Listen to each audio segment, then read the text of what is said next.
Is the state ready to proceed with their presentation of evidence? We are, Your Honor. Call your first witness. Your Honor, State of Ohio would call Darienne Liles. What's the name again, Mr. Teevens? Darienne Liles. Darienne with a D? Yeah, D-A-R-I-A-N-N-E. Ms. Liles. Be using this for soon? Okay.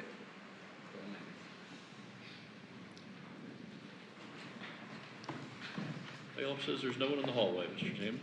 Your Honor, move approach. You may. Would you like to check law library? Recently, there is a legal issue that I need to take care of. Things went a little slow yesterday, so the witnesses were told to be here a little later. So we're going to move along on this a little quicker now. So I am going to take a quick recess here so I can address this legal issue. I will remind you of my earlier admonition to you that I gave to you, I think, several times yesterday. Do not discuss this case amongst yourselves. Do not permit anyone to discuss it with you or in your presence. It is your duty not to form or express an opinion on this case until it is finally submitted to you. This time I am going to release you to the custody of the bailiff to go to the jury room.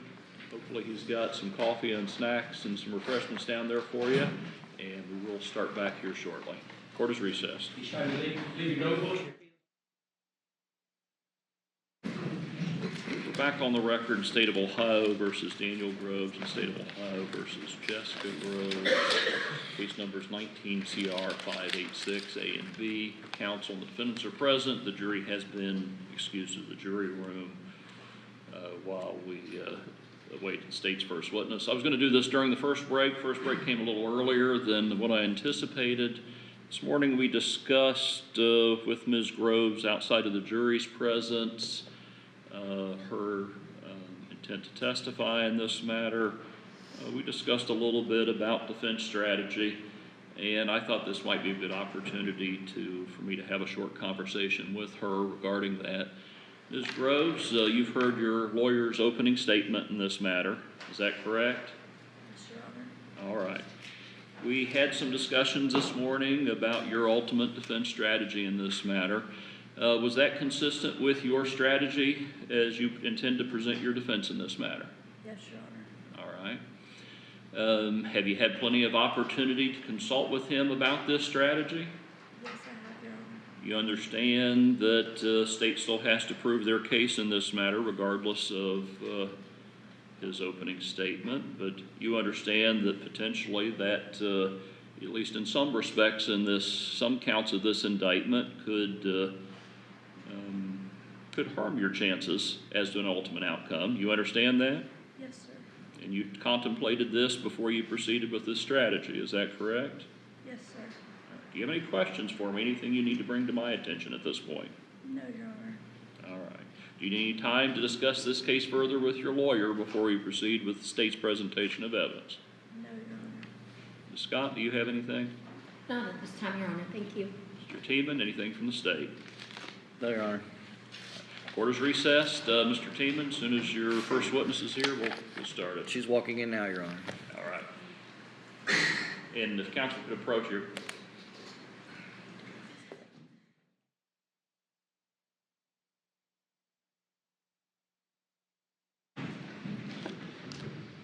Please be seated.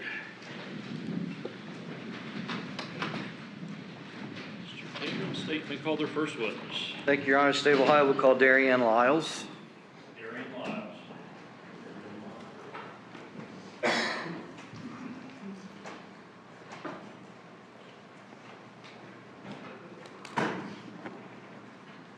Please raise your right hand for me, please. You solemnly swear the testimony you're about to give will be the truth, the whole truth, and nothing but the truth, so help you God. Okay, please have a seat. Now, ma'am, there is media here in the courtroom today. Do you have any objection if your image is filmed or photographed during your testimony? All right. Will you state your full name for the court reporter, please? Darienne Liles. Mr. Tiemann, you may inquire. Ma'am, would you still spell your first name for the court reporter? D-A-R-I-E-N-N-E. D-A-R-I-E-N-N-E? Yeah. Okay. And your last name Liles? L-I-L-E-S? Yes. All right. you need to speak up. Talk to him like he's clear across the room. Okay. Which I pretty much am. Where are you from, ma'am? Lucasville, Ohio. Okay. And what's your educational background? I have an associate's degree in nursing from Shawnee State and a bachelor's from Ohio University. And what kind of licensure as a nurse does that give you? A registered nurse. All right. Are you employed? Yes. What's your employment history? I've worked at Southern Ohio Medical Center for 3 years, a year in the emergency department and 2 years in maternity. Southern Ohio Medical Center, what is that? The medical center here in town, the hospital here in town. Is that a full-service hospital? Yes. And you'd indicated you'd worked there for 3 years? Yes. Where are you currently stationed? Maternity. Okay. And where were you stationed in January of 2019? Maternity. Okay. What are your duties in maternity? We provide care to the laboring patient. We evaluate the status from the time of arrival to delivery, assist in care after delivery with initiation of breastfeeding and postpartum care, things like that. Have you ever heard the term triage? Yes. What does that refer to? Triage is where we evaluate patients on a basis of need. We determine if they are in labor, if they need NSTs. We evaluate the mother, the baby, and their well-being. Okay. And I know you think you're speaking loud, but if you can speak a little more loudly so we can hear, okay? Ma'am, I'd like to direct your attention to January 10th of 2019. Were you working that day? Yes, I was. Do you recall what hours you were working? I would work 7 p.m. to 7 a.m. All right. So that being January 10th, are you talking about on January 9th you would have worked 7 p.m.? Yes, I would have came in on the evening of the 9th. And then then you would have been relieved of duty on 7 a.m. the morning of the 10th? Yeah, about 7:30 in the morning. Okay.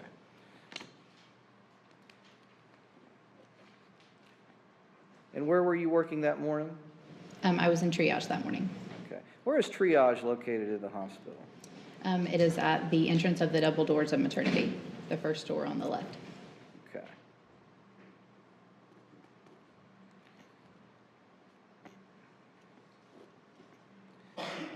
Were there other nurses or employees working with you in maternity that day? Yes, that night there were a few of us in triage. There was me and Amanda Jones. Okay. What was that evening like at maternity? Was it busy? Was it steady? It was slow. It was a slow evening. What about that morning of January 10th? How was it then? Slow until this delivery.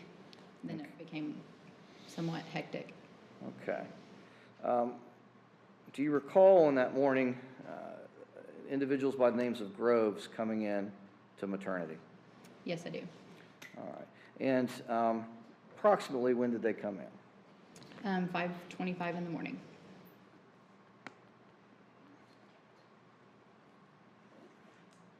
And do you recall their names without looking at your medical records? Yes, Jessica Groves and Daniel Groves. And are they in the courtroom here today? Yes, If you could point them out for the judge. right over there. Okay. She's pointed to and identified the defendants in this matter. Thank you, Your Honor.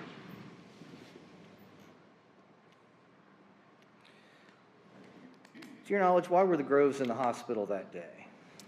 Jessica believed she was in labor.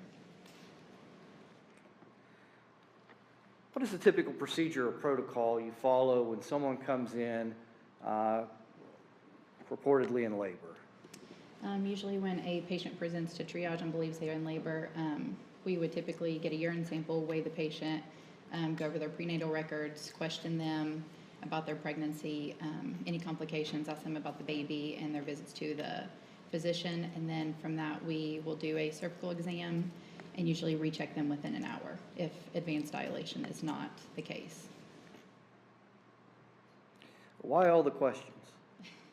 It is important for us to have a good idea of the care that the mother has received, any complications with mother or baby. That way we can be prepared for delivery, for adequate care for the mother and the infant. When someone comes in for treatment at the hospital, is there any documentation that is made of the patient and the treatment provided?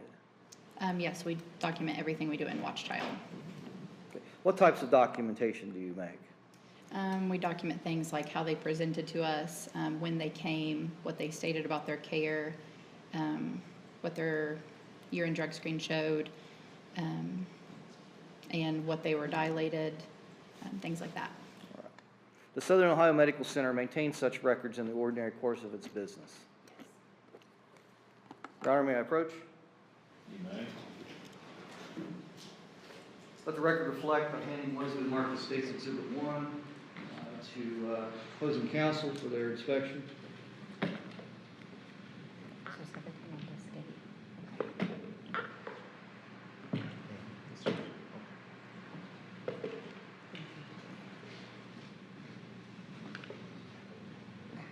record reflect I'm handing witness what has been marked as State's Exhibit 1. Ma'am, this is kind of unwieldy.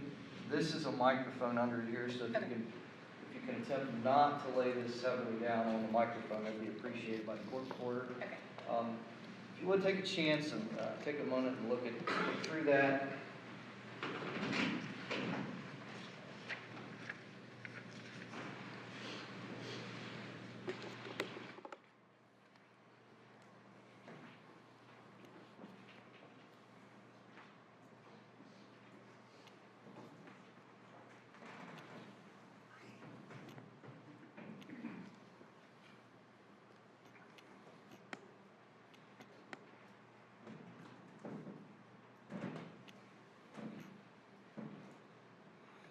Do you recognize those documents? Yes. What do those documents purport to be?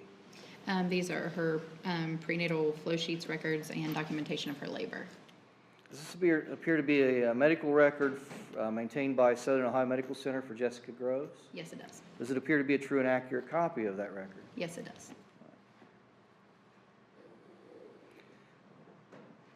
Ma'am, from time to time, unless there's an objection, if you need to refresh your recollection as to those records, you may do so. Are you part of those records in your treatment and care of Ms. Groves at that time?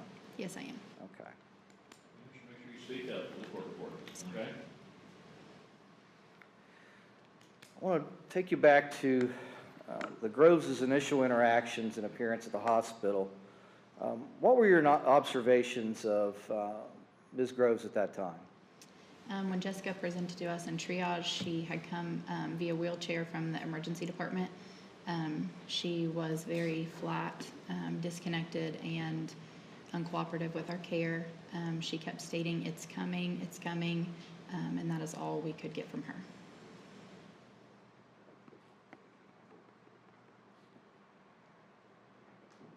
What was your first step at that point with the care of Ms. Groves? At that point, we assumed she was most likely in labor.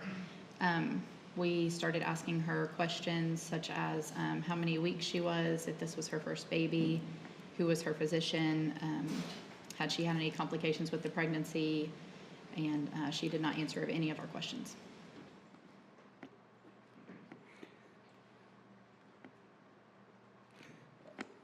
Was there anything about that that was unusual to you? Yes, it was. We see this sometimes where they present this way in pain and cannot answer, but that was not the case here. It was more uncooperative and just usually people will give some sort of information. That way we can at least have their name and look for medical records.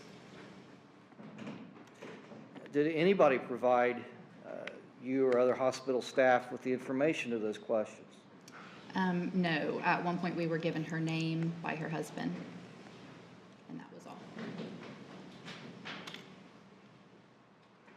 What was her physical condition at that point? She did not seem to us that she was in much pain for somebody that was about to have a baby. just in the wheelchair, and at that point, we moved her to a bed to evaluate her. What's the process at that point for a nurse and the staff at the hospital with regard to somebody that's in labor? What do you do after you move her to the bed? Typically, we would have gotten a urine sample before, and we could not have done that here. So once we done a cervical exam and realized that she was complete, we moved her to the closest room to triage. Why were you unable to get a urine sample? For a couple reasons. She refused initially, and then after we done a cervical exam, when a patient is complete, we usually don't allow them at that point to stand. We would have put her on a bedpan once we got to the room. Okay. What do you mean by complete? It is in reference to a cervical exam.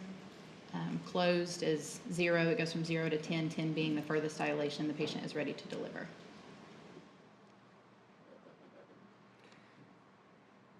What happens at that point? At that point, we usually call the doctor, start an IV, assess fetal well-being, keep mother on the monitor, things like that. And were those steps taken with Ms. Groves? Yes, they were. Was there any point when you did get additional information as to her condition or prenatal care? No, she would never give us any information. While pushing, when the baby was about to deliver, the father finally spoke up and said that she had used heroin 2 days ago. All right. And that father being Daniel Groves, Yes, who you identified earlier? yes. Is there a protocol that comes into effect when you learn that someone may have been abusing drugs and being pregnant? Yes, it was also stated that the reason that they could not get to their prenatal care visits was because she was always too high. So at that point, we alerted nursery to the possibility that there would be a sick baby, and the physician also, just for care of the mother after delivery. What do you mean by nursery? The nursery staff. On maternity, I would be a labor and delivery nurse, and in the back there's a nursery, and we have separate nursery staff who are trained to take care of an infant. All right. And this is all part of the maternity department Yes. at the Yeah. hospital? Okay. So there's medical providers as well at the nursery. It's not just a place you have the baby sleep and rock, right? Yes. Okay. Fully equipped with medical care for the babies in the nursery? Yes.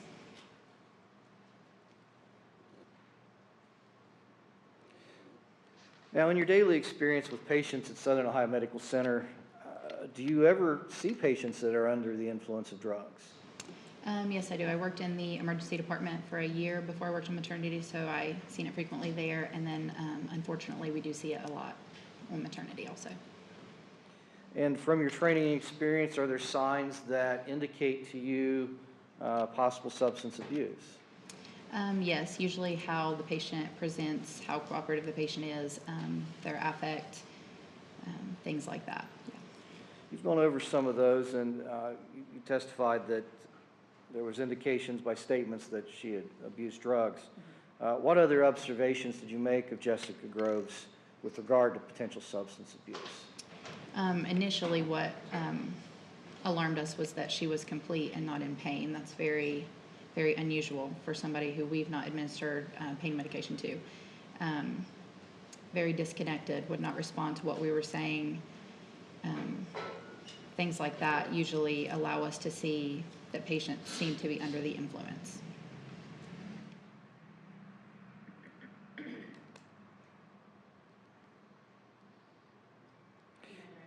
She was not moaning, was not the typical patient who is delivering a baby. All right. Let's talk about delivery for a minute. We'll go to that. Describe the typical delivery for patients in this condition. It's usually a smooth delivery, honestly. It's usually quick and easy for them. There's not much laboring. Most of it has been done at home prior to coming to the hospital for the care. This was very typical of... Just to make sure I'm understanding, you're talking about delivery when people who are abusing substances? Yes. Okay. The number of staff that SOMC staffs for such a delivery increase, or do they maintain the same? It is the same, but if staff is available to help, we help. Were you assisting with the delivery? Yes, I was. Were there any medications provided at that time for the delivery? No, there was not. Since we were unable to initially get a urine sample from her, we will not give narcotics. And also because she was so close to delivery, it is not good for babies breathing to administer narcotics that close to delivery. So no, she was not given any medications prior to delivery. Ma'am, you'd indicated that you could not get urine results or a urine test done earlier because of a number of reasons. Was a urine analysis ultimately done with regard to her? Yes, it was. We asked her to void on a bedpan for us once she got to the room, and she also refused, so we had to straight cath her for a sterile specimen before any medications were given so that it would not interfere with the drug screen. Okay. And was this before or after delivery? This was before. Okay.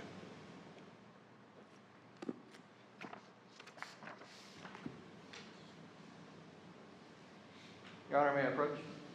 You may. Let the record reflect, I'm handing two separate documents to counsel.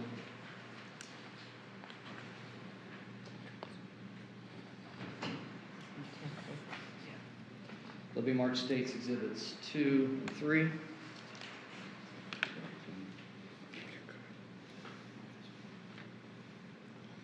No objection, Your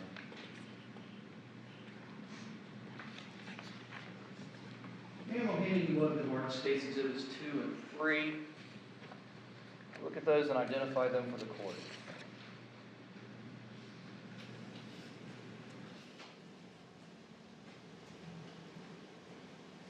These are drug screens. Whose drug screens are they purported to be? Jessica Groves. And would those be part of that larger folder binder you have in front of you as well? Yes, they would be. Okay. Is this the Urinalysis drug screen that you referenced earlier in your testimony? Yes. Okay. States Exhibit 2, and I'll put them up here for the jury to see. I'm going to have them up on the screen. We'll get you to see them from there, okay? Okay.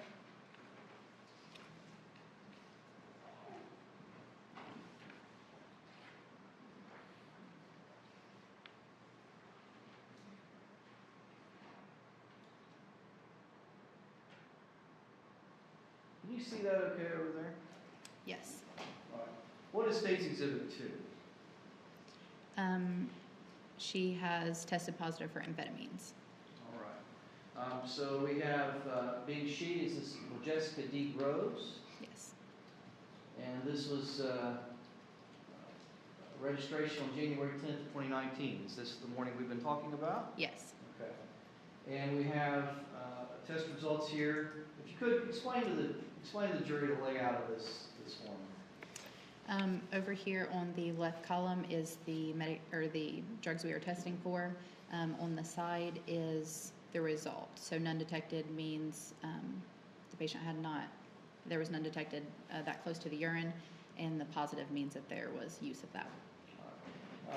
Referring to the positive column, it looks like there's one to the right of urine amphetamine screen. Is that correct? Yes. And it says AB, I assume is that unconfirmed? Yes. Positive. POS being positive? Yes. All right. And then we go through there below that, on the other columns, we see none detected. Is that right? Yes. Including the heroin? Yes. And then at the bottom, we see, what do we see there at the bottom? It is an explanation of how they run the test. Okay. So there's an explanation how they run the test, and below that, there's what's a urine methamphetamine screen? Yes. And does that also say positive? Yes, it is. Okay. And do you understand why these are marked unconfirmed? Yes, we do. It has recently changed. It used to just say positive, and there was a couple incidents where there was mess-ups with the testing, so they decided to send this out. If there was a positive, they have this and they can retest it if need be. All right, so if you could, make sure I understand this, the jury understands this. So they get the urine sample. Is that a yes? You need to say yes or no Yes. instead of? Yeah. Okay. And then they test it. Yes. Okay. And then they send it off to confirm that test? Yes, they will send it down to our lab at SOMC and test the urine. I have what's been marked as State's Exhibit 3. Can you see that okay from over there? Yes. And what is State's Exhibit 3? This is further testing and the amount that was found in the urine. All right. It So seems is to be. this the result after they send the urine down to the lab for testing? Yes. Okay. So we see the same columns to the left, a little bit different writing.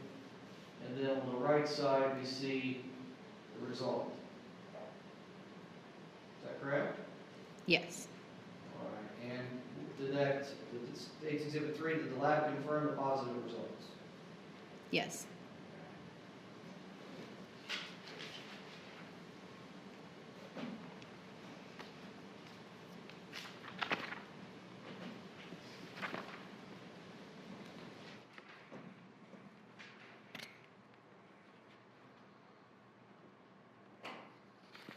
Now, we had been discussing the delivery, and you indicated that have you had a number of patients that have delivered under the influence of drugs or alcohol? Yes, we have. All right. And have you become familiar with those deliveries by assisting in the deliveries in some way? Yes. All right.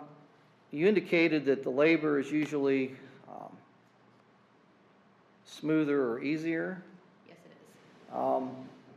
Were there any differences between those kinds of cases of labor with those under addiction and Ms. Groves? Is there anything different about hers versus theirs?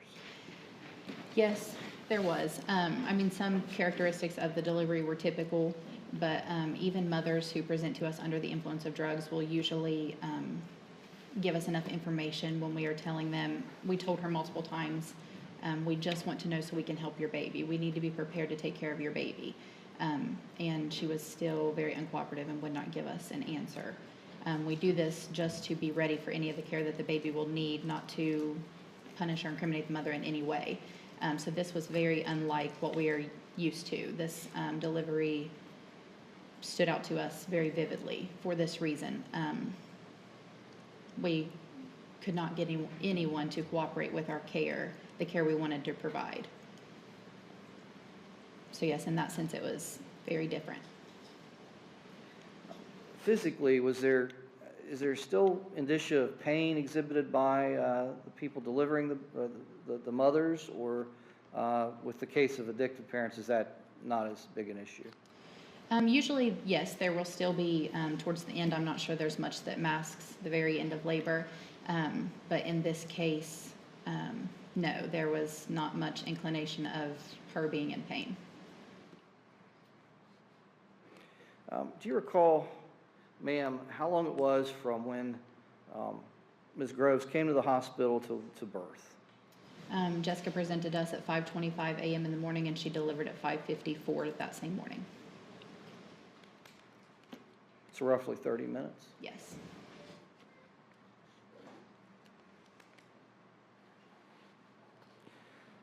Was there any complications with the delivery from the child's perspective? No. Did you have an opportunity to see the child after delivery? Yes, I did. After he was delivered, they laid him on the mother's chest for a brief second and then took him to the warmer.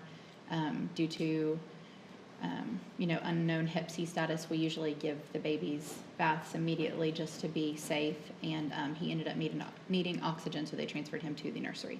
Why is that important in these circumstances to be aware of Hep C? When a mother has admitted to drug use, we try to be on the safe side. If a mother is Hep C positive, has admitted this to us, or has tested positive, we give the babies a bath right after delivery, so there is a minimal risk to the infant.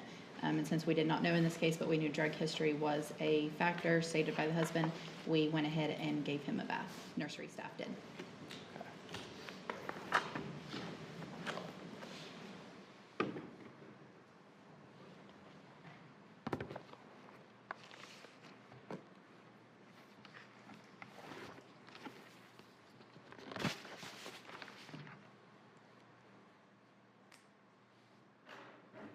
Honor, may I approach?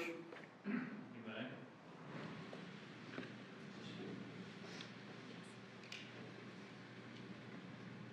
Your Honor, let the record reflect, I'm showing opposing counsel what has been marked as State's Exhibit 4.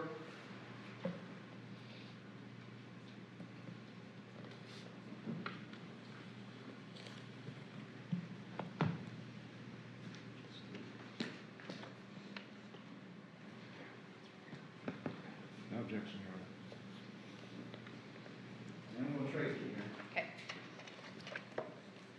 Let the record reflect, I'm handing the witness what has been marked as State's Exhibit 4. Ma'am, take a moment and look through that if you would.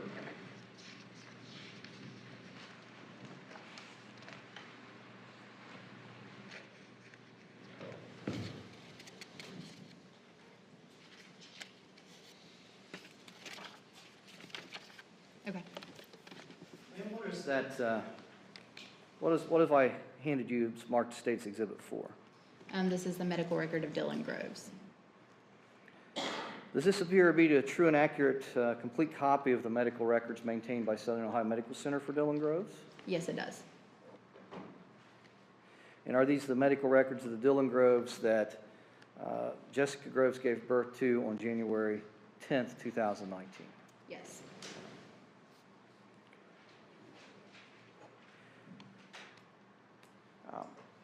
You testified briefly about the delivery that you were there. Were there any complications with the baby as a result of the delivery? No. Were there any physical injuries to the child? No. Did the baby have any complications as a result, potentially, of the mother's drug use? Potentially, yes. When the baby was born, it was charted that he was dusky and pale, not breathing well, he was retracting. These are things we usually see after excessive drug use in an infant.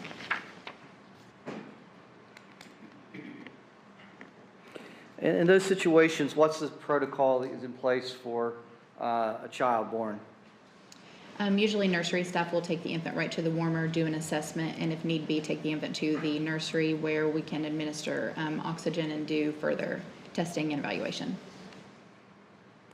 Were there any tests conducted on baby Dylan? I stayed with the mother at that point, so that I'm not aware of. Okay. From your review of the medical record, were there any tests conducted by baby Dylan? For baby Dylan? Let me look and see. Yes, initially they would have done like APGAR scoring on him when he was first born, and then take him, after that they took him immediately to the nursery and placed him on oxygen. So any testing would have been on hold for a moment. Okay.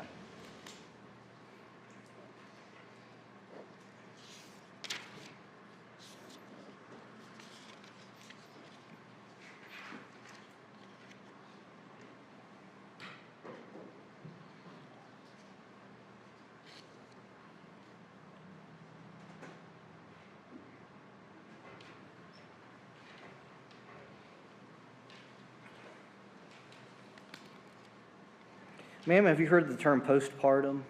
Yes, I have. What's that referred to in the hospital setting? In our hospital setting, postpartum is after the mother delivers. She transfers from like a laboring patient or antepartum to postpartum care. Is a mother and baby couplet. Thank you. So what's the typical postpartum scenario for a mother and child after delivery? Typically, after delivery, the infant is placed right on the mother's chest. We encourage skin to skin. Mothers are allowed to do this as long as they wish. After that, usually the infants are swaddled so family can pass the baby around, hold the baby. Siblings will come watch a bath, things like that. Now, in this case, were there differences as a result of the baby's condition? Yes, there was. Because of how Dylan acted when he was born, he was taken to the nursery and put on oxygen. And after that, Jessica or Daniel did not request to see him. You indicated earlier that Dylan was briefly laid on Jessica. What's the purpose of that? Usually that is typical. We lay the infant directly on the mother's chest. It's best for them to feel the mother, be on the mother for temperature reasons. And then almost immediately after, they realized that he was not acting like a normal newborn. So then they took him to the warmer. Did you have the opportunity to observe Jessica's demeanor at that point in time? Yes, I did. What was her demeanor like? Almost the same as she presented, in the sense of a brand new baby, not interested.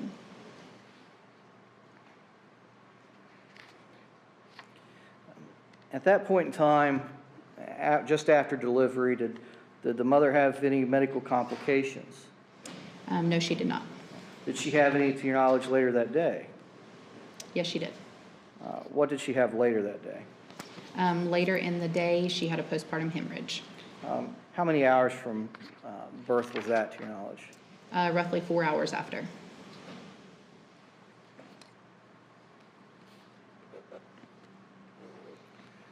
What were your duties after this, after the delivery? Usually after the delivery, we stay with the mothers to assess their well-being. Even if the infant stays or goes, we stay with mother to watch for things like that, make sure there's not going to be a postpartum hemorrhage, to initiate breastfeeding, any concerns of the mother we address. Was there any request by the mother to have Dylan brought back to her at this time? No, there was not. Was there any request by the mother to go to the nursery? No, there was not.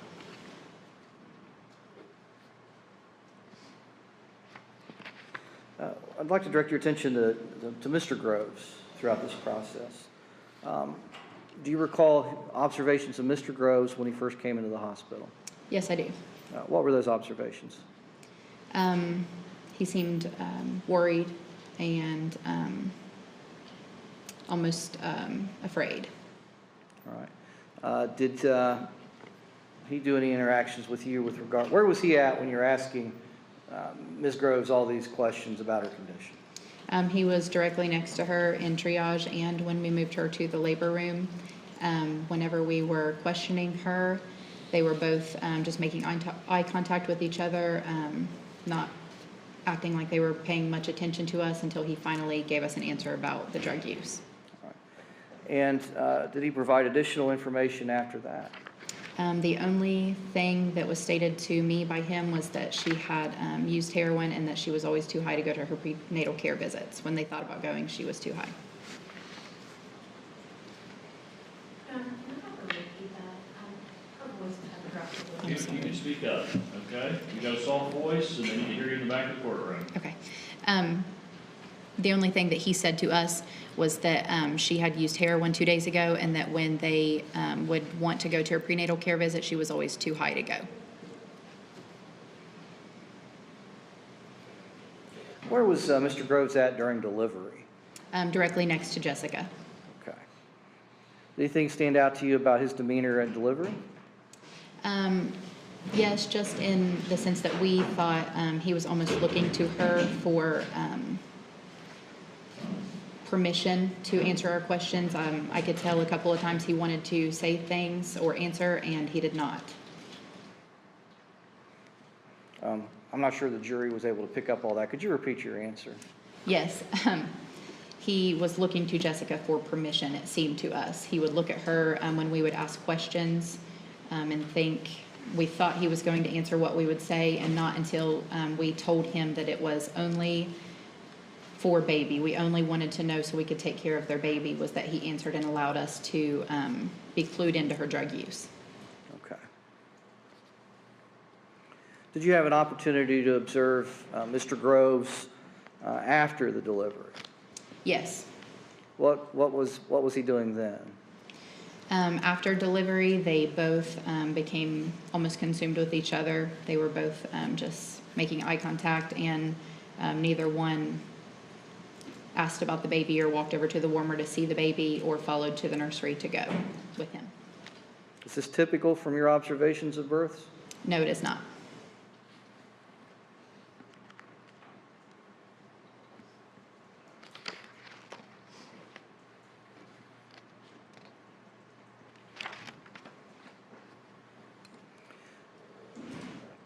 Were you ever in the nursery as part of your duties?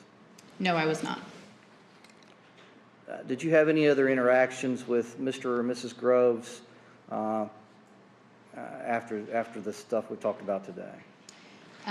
No, after her delivery and after they took Dylan to the nursery, we stayed and finished up with some of her care and finished her admission screen. And that is when she told us things like she did not have a car seat for the infant or anywhere safe for him to sleep. Those are things we screened for.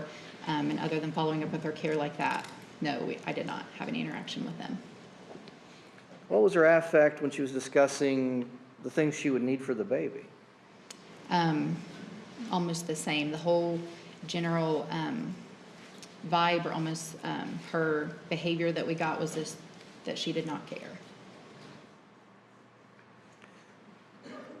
And again, this happened January 10th, 2019, Yes, it did. about a year ago. Have you had hundreds of deliveries or procedures done between now and then? Yes, we have. I've noticed you haven't referred to the notes very much at all. Why does this stick out in your mind?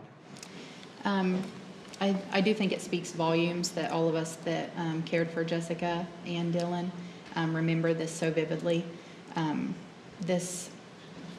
The labor, the characteristics of the mother, the unattachment to a brand new baby is very out of the normal for what we see. Even mothers that present to us and are under the influence, they almost always want to hold their babies. They still want what's best for their babies, regardless of their state at that time. And I think what stuck out to us most is that there was just no concern for the infant at that time. It was seemed to be concerned for herself and her state at that time.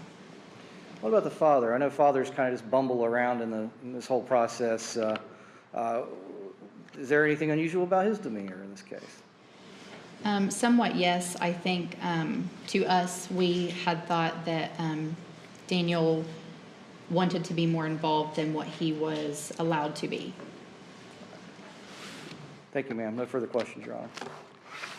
Mr. Tinman, Mr. Crafts, are you going first? Yes, sir. Cross-examine. Thank you, Your Honor.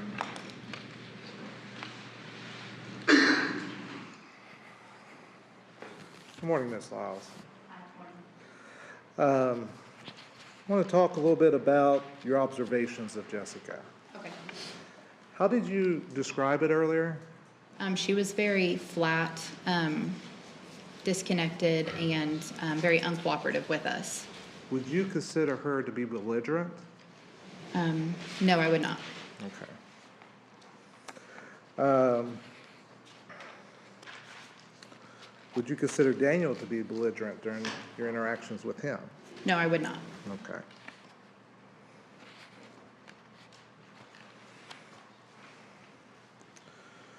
When you say they were not interested in Dylan,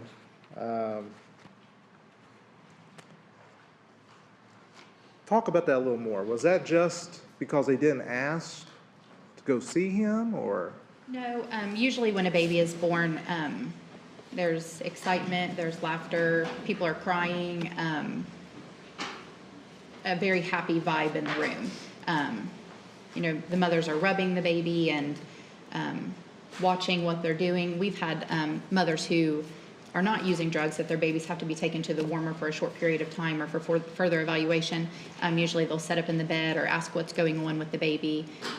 Fathers will step over to the warmer to be next to the baby to watch, or there's picture taking, things like that.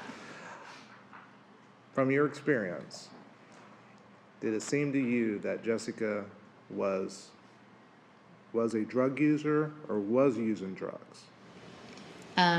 It seemed to me that she was using drugs. Okay. From your experience and her demeanor or observations? Both her demeanor and and my observations. Okay. When you have somebody that typically comes in that's been using drugs, what's the difference between what typically happens in the situation here, or are they the same?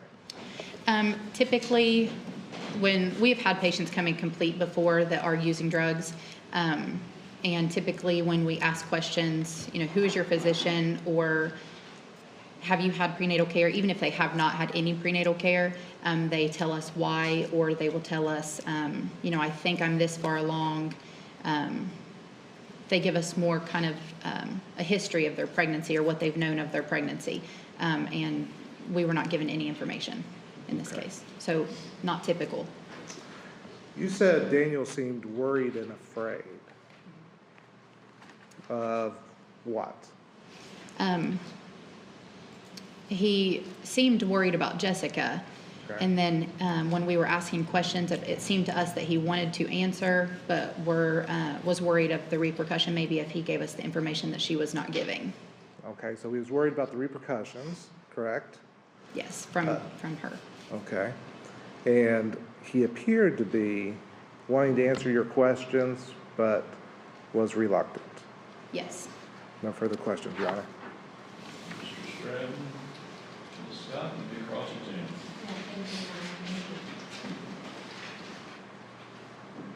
Good morning, Ms. Liles. Good morning. I believe that Mr. Stratton covered some of the material that I wanted to cover with you as well.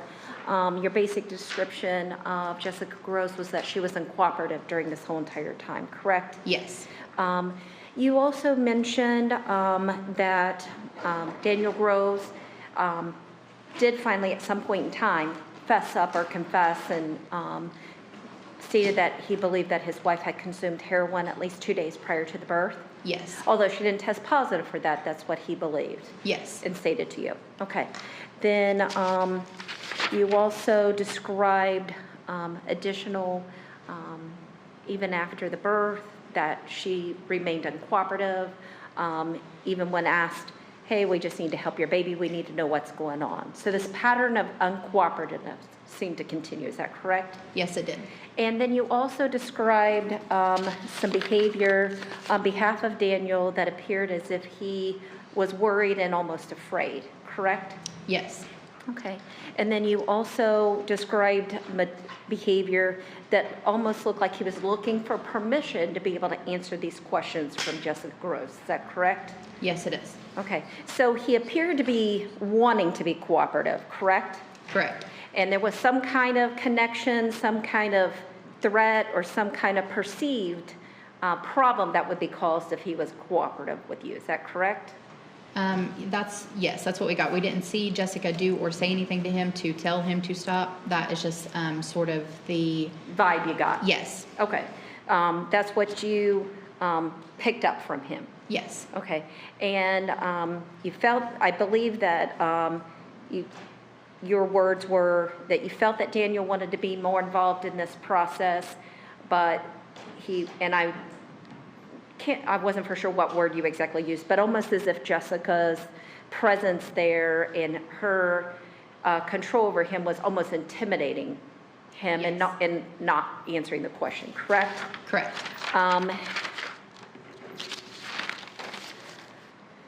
And almost as if he would suffer some repercussions if he was honest and forthright, correct? Correct. Do you know, or did you have any discussions with him when he actually learned that Jessica was actually pregnant and carrying their child? No, I did not. Okay. I know that you mentioned that he mentioned not attending prenatal appointments because she would be too intoxicated. Yes. But you do not know when he actually learned that she was pregnant with their child, correct? No, I do not. Okay. Thank you. I think that's all I have this time. Ms. Scott, Mr. Teeman, any redirect?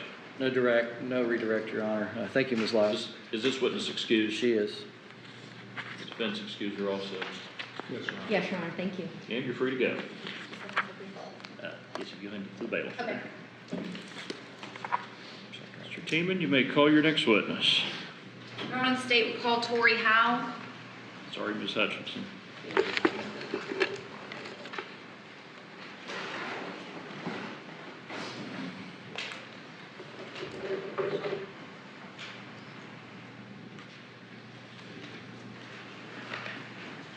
And will you raise your right hand for me, please? Do you solemnly swear the testimony you're about to give will be the truth, the whole truth, and nothing but the truth, so help you God?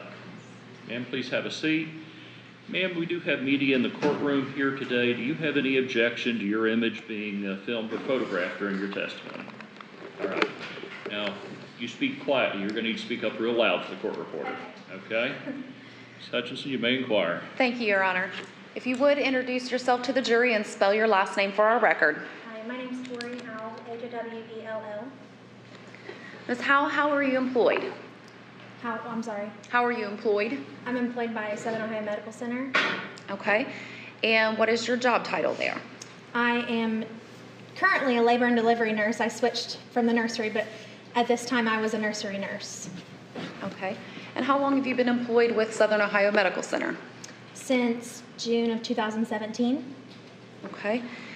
And if you would tell the members of the jury what some of your job duties were last year in January of 2019 as a nursery nurse. So as a nursery nurse, we would go to the deliveries. We would take care of the baby at delivery. The baby needed extra help breathing. We would, try to resuscitate it. We would do the baths. We would do Finnegan Assessments. Let me interrupt you just for a second. Yes. What is the Finnegan Assessment? It's a Finnegan, it's a neonatal abstinence syndrome assessment that's done every 4 hours on every baby who has drug abuse, in its system or a history of it with the mom. And we do those every 4 hours to assess the baby, see how it's doing on its withdrawal symptoms. Okay. What are some of the other things that you do as a nursery nurse with babies? Assessments or evaluations? We sign the babies on 3 times a day. We do the baths. Just different things. We have babies on Optiflow oxygen sometimes. Okay. Are there evaluations or assessments that you do sometimes to determine the gestational age of the baby? Yes. Okay, explain that to the jury. That's a Ballard assessment. So whenever the baby is born, every baby gets this done. We do a Ballard assessment. So depending on how the baby looks, just different features, if their wrist bends, how their wrist bends, if it bends far back or not enough, we can determine about how far along the baby was gestationally. Okay. So how long the mom was pregnant? in other Yes. words? Okay. What other types of assessments do you all do there as part of the nursery? We do vital assessments,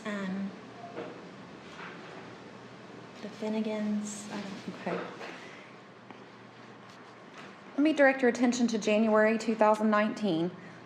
Were you working on the evening of January 9th and the morning of January 10th? Yes. Okay. Did you have an opportunity to assist in the medical treatment of a patient named Jessica Groves and her newborn Dylan Groves? Yes. Okay. Do you have an independent recollection of that? Do you remember this incident? Yes. Okay. Explain to the members of the jury how you became involved in this treatment. So around 5:45 that morning, our charge nurse from labor and delivery called back to the nursery. The nursery is like a separate unit, kind of. We're all maternity, but labor and delivery is out front and nursery is separate in the back. We have a room that's enclosed. It's a locked unit. Let me interrupt you just for a second. You have a locked unit back there. Explain that to the jury and what's the purpose of that? So the nursery is a locked unit. It's just so that people can't get in or out with babies, that our babies are protected in the nursery, because people bring their babies over to sleep and to do different assessments and things like that. So. Okay, so delivery takes place, you said, out front? Yes, delivery takes place in the labor and delivery rooms. And then the babies, if they're separated from the mothers, would be taken to a locked unit in the nursery in the back? Yes. Okay.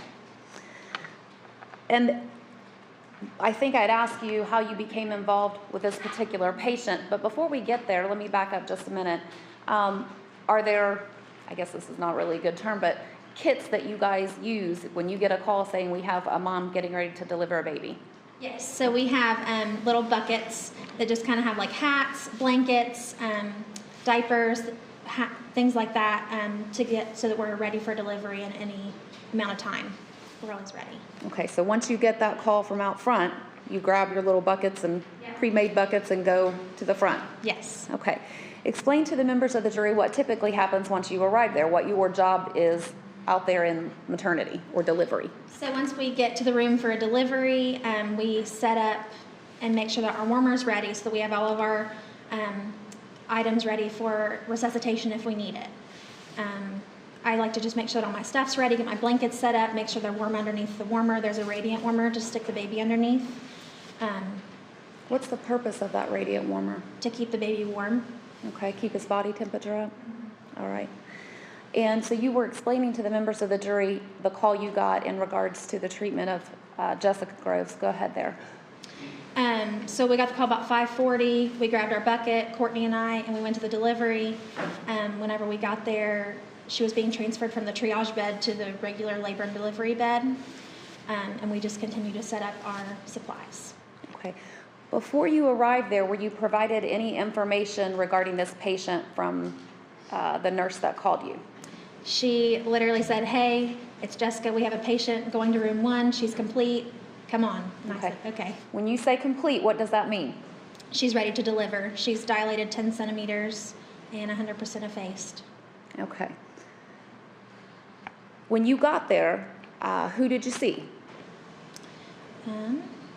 I saw Jessica Groves and her husband. Okay. I saw Jessica Shaw, Darienne, Liles, Megan Sadler, Amanda Jones. Okay. These other people are those nurses? Yes. Okay. Yes. And what's everybody doing in there? Describe what that atmosphere is as you enter the room there. It's tense. Everybody is kind of trying to get things ready. You know, there's certain things that you have to do before delivery to get the room ready, to get the patient ready. So everybody's just trying to get everything ready before the doctor gets there. And If you would describe to the members of the jury the defendant Jessica Groves' demeanor as you come in. whenever I came into the room, she was just laying in where she was being transferred to the bed, but she was like moaning. I didn't hear her say any words, but she was just like moaning in the bed. Like she was annoyed that she was there. She just acted like she didn't want to be there, anywhere but there. Okay. You said you've been at Southern Ohio Medical Center since 2017? Okay. And that you're a registered nurse. You've been in maternity and in the nursery. Have you had an opportunity throughout that time to observe mothers who are under the influence as they come in to deliver their babies? Yes. Did you see or make any of those observations as it relates to Jessica Groves? Yes. Okay. Explain that to the jury.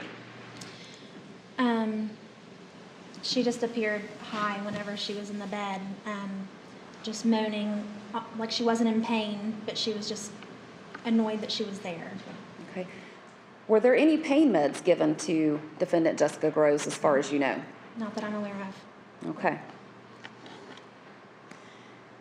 Explain to the members of the jury the delivery. Were you there when that baby was delivered? Yes. Okay. How quickly did that occur?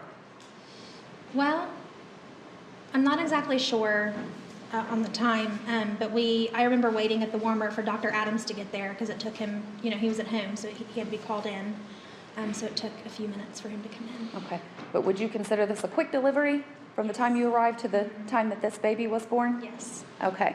And what is it that you do with baby Dylan once he's born? Once he's born, because she came in the way she was acting, we didn't know her Hep C status. So either way, whether the baby had respiratory distress or not, I was going to bring the baby over to the warmer no matter what. So as soon as the baby was born, the cord was cut. We brought the baby over to the warmer to make further assessments and give the baby a quick bath before we would do anything else with it. We did not give it a bath at that point.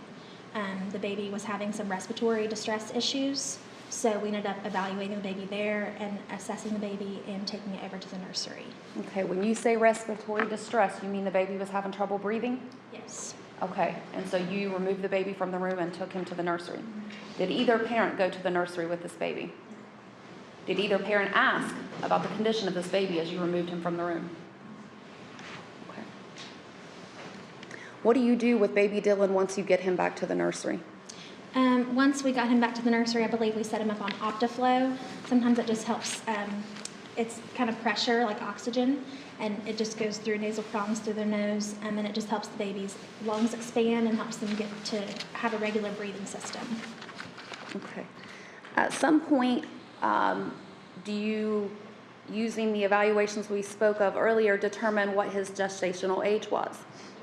Okay, explain to the jury how you did that and what you found in doing so. So there are just different assessment tools that we use, like I said, just like how their wrist bends, different things like that.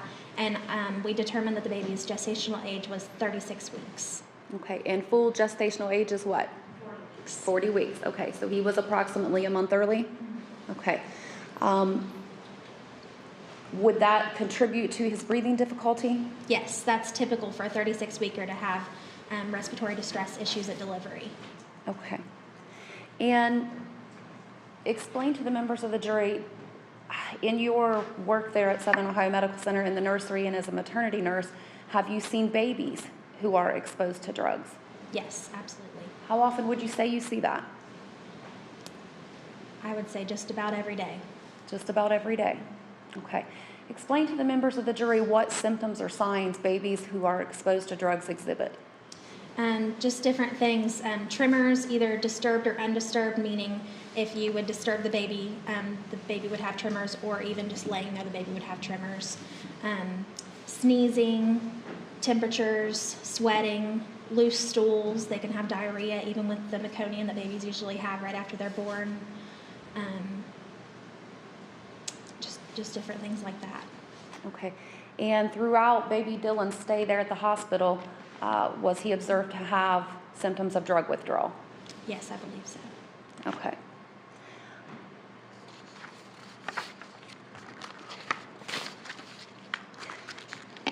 You would have had a shift change sometime that morning, is that right? Mm-hmm. About what time was that? Around 7 o'clock, the day shift comes on. Okay. 7 a.m. you said? 7 a.m., yeah. Okay. And the birth was shortly before 6 a.m.? Yes. Okay. During that time frame, do either parent appear at the nursery asking about the condition of the baby or asking to see the baby? No. Okay. When you left the room with baby Dylan, was mom okay? Stable? As far as I knew, yes. Yeah, I wasn't really paying attention just because I was worried about the baby, but yes. Okay. Let me take a little, just sidetrack you a little bit about a procedural issue. As part of the regular, everyday interactions there at Southern Ohio Medical Center, do you all maintain records for each patient that comes in? Yes. Okay. And those are kept every day in the normal course of business for each patient that you see? Yes. Okay. Let me hand you what's previously been marked as State's Exhibit 4 for identification.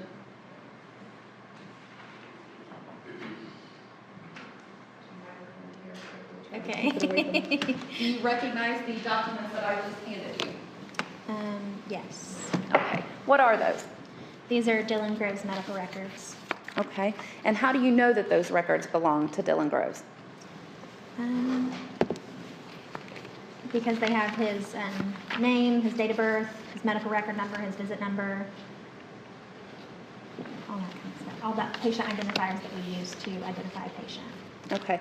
And if you wouldn't mind to just flip through those and then tell the jury whether or not you believe those to be a true and accurate representation of the care that was given there for Dylan Groves while he was there at the hospital.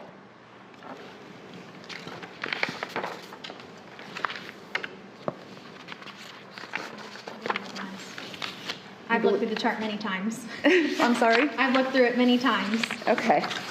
Through this particular chart? Yes. Okay.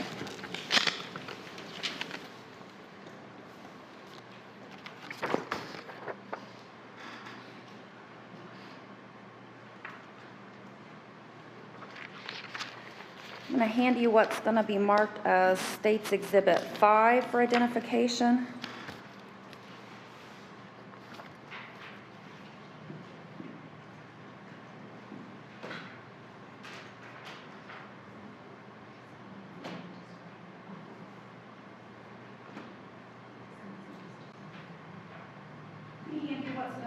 State's Exhibit 5 and ask you if you recognize that record individually. Yes. Okay, what is that? This is Dylan Groves' urine drug screen profile. Okay, and is that a part of something that was taken from this whole record, complete Yes. record? Yes. Okay, I might put that up on the screen for the jury to see.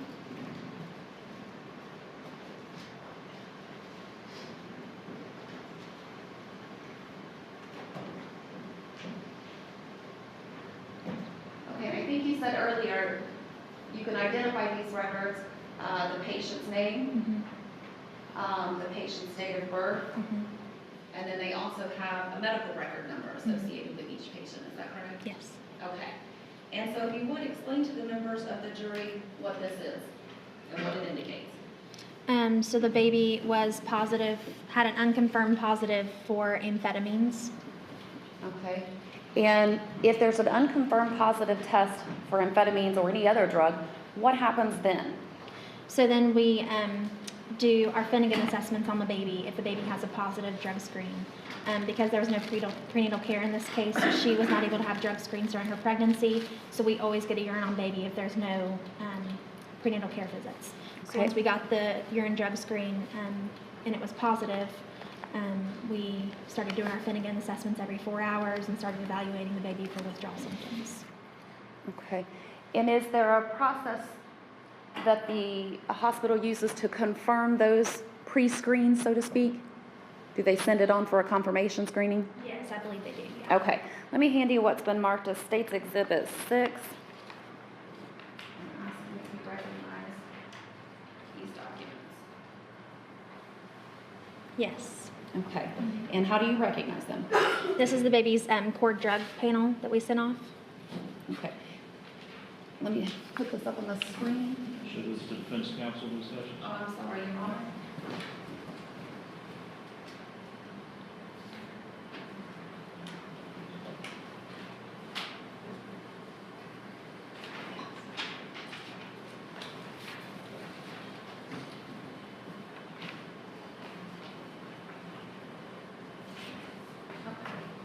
So State's Exhibit 6 also identifies the patient by name, which is baby Dylan Groves, the date of birth, and then looks like several substances that would go to the lab and be further tested. Is that right? Okay. And if you would look down through there and explain to the jury which ones show a positive screen. So, looks like the positives were amphetamines, methamphetamines, fentanyl, opiates, morphine, and I think that's it. I can't really read it very well. It's farther away from you, isn't it? Yeah. All right. And if I might hand you lastly State's Exhibit 7 for identification of the record of the showing defense counsel.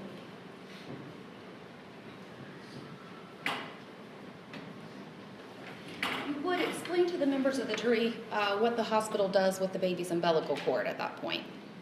So, at every delivery, we get a cord sample. So the doctor will cut us off a piece of the cord, and we only send that if there's drug use suspected or if we get a positive. So at this point, we put it in a box, we seal it up, and we send it off to get the drug screen results from the cord. An outside lab also looks at it? Yes. Okay. And then is the hospital notified as the result? Yes. And does that then become a part of the patient's record? Yes. Okay. If I hand you State's Exhibit 7, ask you if you recognize that. Yes. Okay. And what is that? This is the piece of paper that comes across the printer in the nursery every time that a drug screen or cord screen comes back. Okay.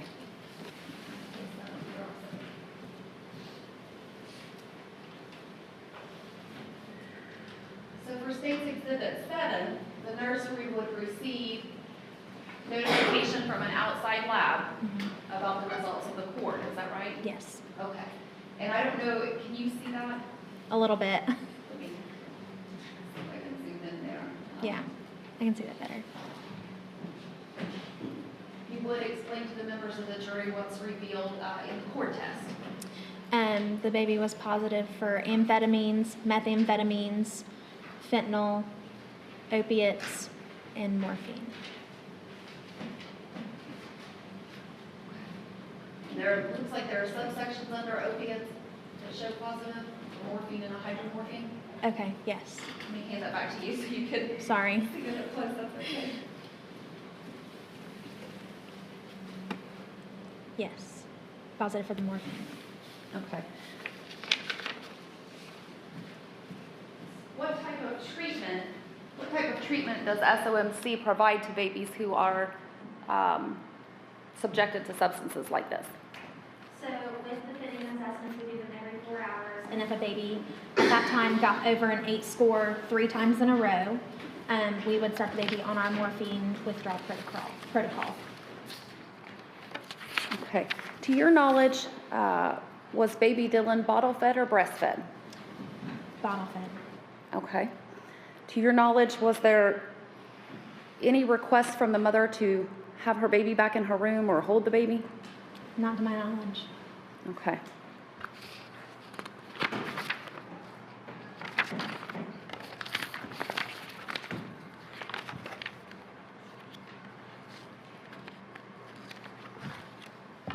If I could have just a second, Your Honor.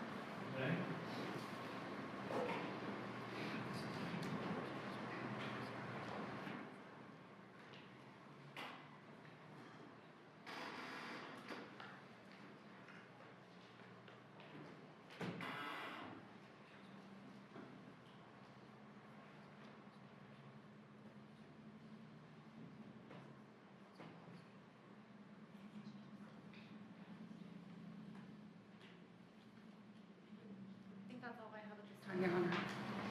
Ms. Hutchinson, Mr. Stratton, you may cross-examine the witness.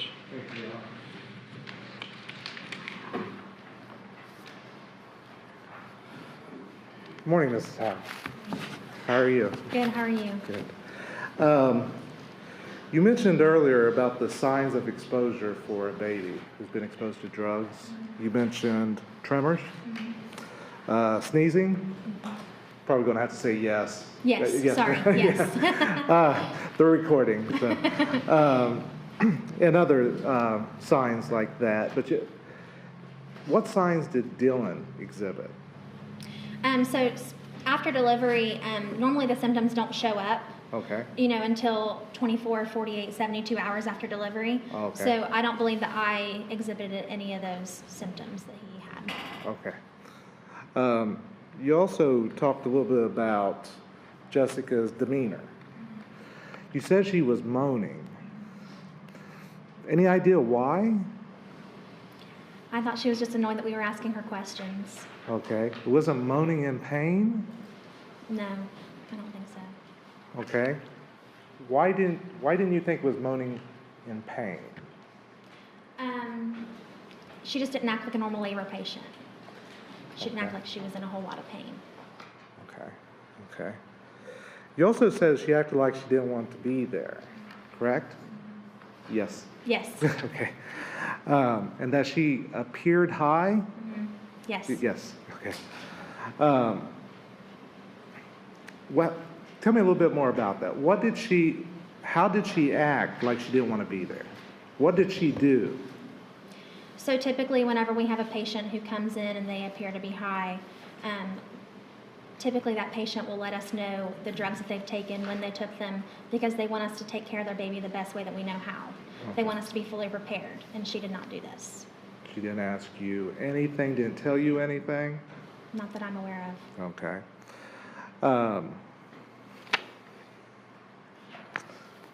No further questions, Your Honor. Thank you, Mr. Stratton. Ms. Scott, you may cross-examine the witness. Thank you, Your Honor. Good morning, Ms. Howell. Hi. Okay. When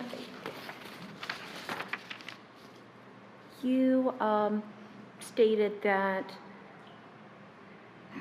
you described a lot of the behavior in regards to Jessica Groves. Did you have much interaction with Daniel Groves on that day? Not much, no. Okay. Did he attempt to answer any questions for you all when you as part of the staff or whatever was asking in regards to drug usage on behalf of the mom? Did he attempt to answer any of the I questions think for that he you? did end up answering a couple questions for them, but I didn't get those answered relayed until I was already back in the nursery, just because Okay. everything happened so quickly. Okay, got you. You stated that the birth was shortly before 6 a.m., is that correct? Yes. And your shift ended at 7 a.m., is that Yes. correct? Okay. Were you on shift the next day? I don't know. Okay. So do you have any independent memory of how much time you actually interacted with these parents? Other than that almost hour to and a half of time on this particular day, the day of Dylan's birth? I don't know exactly a time frame, how many days I was there while the baby was in the nursery. But I do remember, in the nursery, we don't really have assignments. We kind of just jump around and do things as they need to be done. Sure. And so I do remember being in there whenever they were in there later on. So on a later shift, on a different day, the parents were in the nursery with the baby? I just remember the dad being there, not the The mom. dad was in there for the baby? Okay.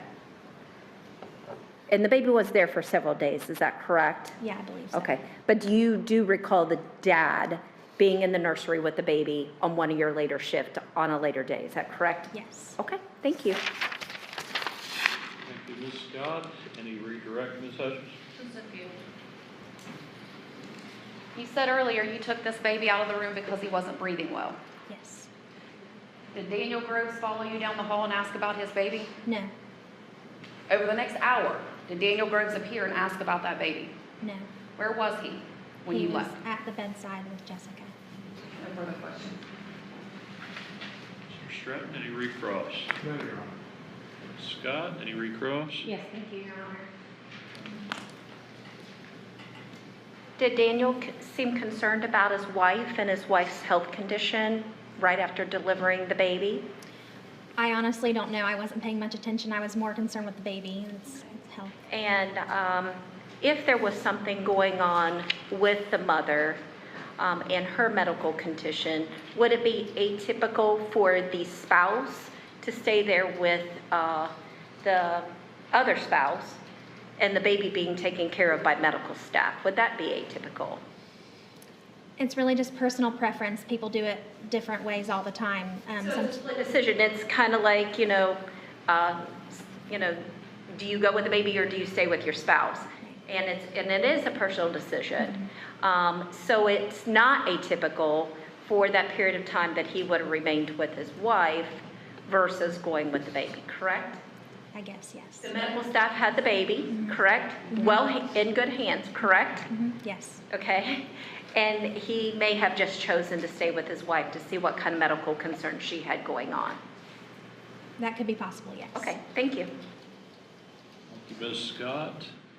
Any other questions for this witness? No, Your Honor. Is this witness excused by the state, Yes, Your Honor. by the defense? Yes, Your Honor. Ms. Scott, is she excused? Excuse, thank you, Your Honor. And you're free to go. Thank you very much. Council approach.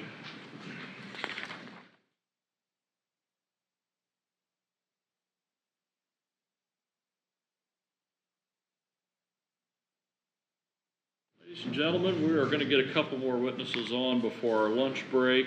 That now might be a good time to take a short recess. I am going to remind you of my earlier admonition to you. Do not discuss this case amongst yourselves. Do not permit anyone to discuss it with you or in your presence. It is your duty not to form or express an opinion on this case until the full case is finally submitted to you. This time we will take a recess. I will tell you that as soon as the jury is ready to come back to the courtroom, me and the lawyers will be ready to start back. This time, court is recessed. You can leave your vote on your pen there on the chair.